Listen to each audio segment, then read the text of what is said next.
तिम्रो मङ्गल होस्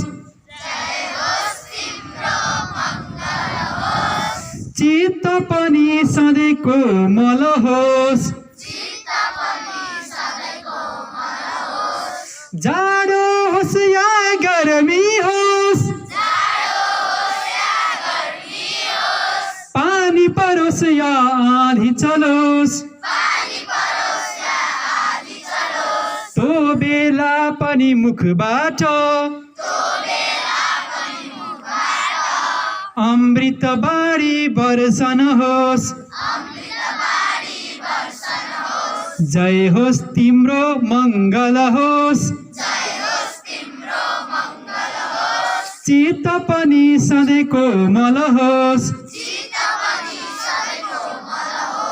सुखको इच्छा यस्तो होस्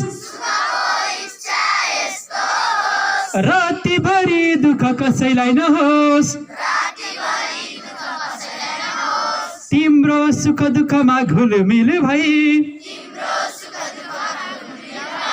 मेरो मुख पनि उज्जवल होस् जय होस् तिम्रो मङ्गल होस् चित्त पनि सधैँ कोमल होस् चित्त पनि सधैँ कोमल होस्